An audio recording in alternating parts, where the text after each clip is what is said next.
I've been driving city buses since 2006. I've seen all types of people: drunk office workers, lost students, even couples fighting in the back seat.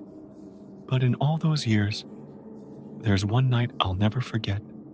It happened in December, a few days before Christmas. You'd think the city would be full of joy, bright lights, and laughter. And it was. But not on that road. Not on my last trip that night. My route was from Pasay to Cavite. Night shift. Last trip, 1:30 a.m. Usually by that time, most of the passengers are already half asleep, and the road's empty. No traffic, no noise, just the hum of the engine. That night, only 3 passengers got on. One was a young guy in a hoodie, earphones in, scrolling through his phone. Second was a lady in her 40s, who got off a few stops later near a subdivision. The last one was an old woman. She was wearing a long black dress and a faded shawl over her head. She moved slowly, like every step hurt. When she climbed aboard, I looked at her through the rearview mirror and greeted her. "Good evening, po inay." She didn't respond. She didn't even look at me, just walked all the way to the back and sat there, in the last row. Now, this happens sometimes. Some old folks don't want to talk. Tired, probably. But something about her silence gave me chills.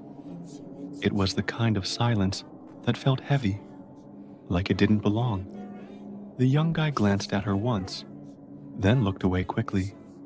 He moved 2 seats forward, even though he had been sitting closer to the back earlier. I kept driving. We passed through Bacoor, Zapote, Talaba. Each stop, no one got on. The streets were dead. Streetlights flickered. Stray dogs howled in the distance. Soon, we reached the final stop, the Cavite terminal. The young man stood up and got off. I gave him the usual nod, and he gave me a quick, "Salamat po." That left just the old woman. I turned around and called out, "Inay, huling stop na po. Wala na pong biyahe." She didn't move. I raised my voice slightly. "Inay, andito na po tayo." Still no response. I got up from my seat and slowly walked down the aisle. When I reached the back seat, it was empty. Gone. She was gone. No sound, no footsteps, no exit. There's only one door in the bus, and she would have passed me to get out. But I swear, she never did. I stood there, heart racing, eyes scanning the seat, the floor, everything.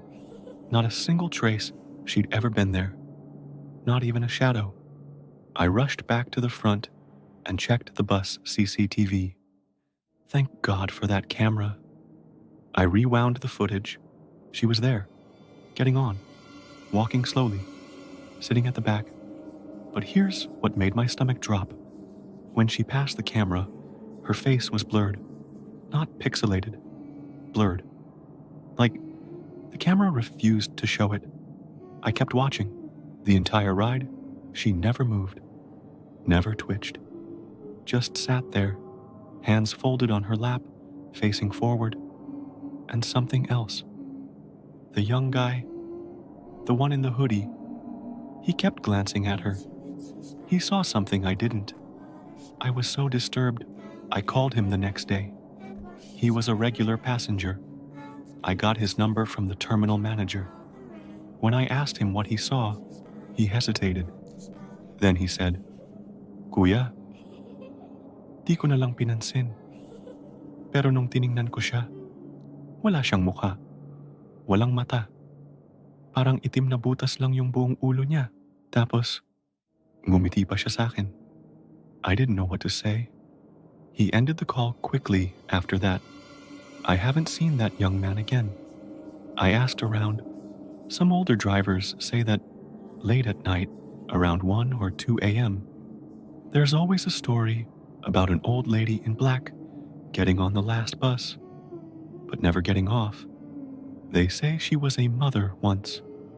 Her son died in a bus accident years ago. Same route. Since then, she rides the buses looking for him. But that's just a story, right? Right? I stopped doing night shifts after that. Now I only take the day routes. More people, more noise, more light. I don't care about the overtime anymore, because if you ever drive a bus at night in the Philippines and you see an old lady sitting at the back, don't look at her face. Don't talk to her. Just drive and pray she gets off before the end of the route. If you like these creepy bedtime stories, like and subscribe. Sleep tight. Don't miss the last bus.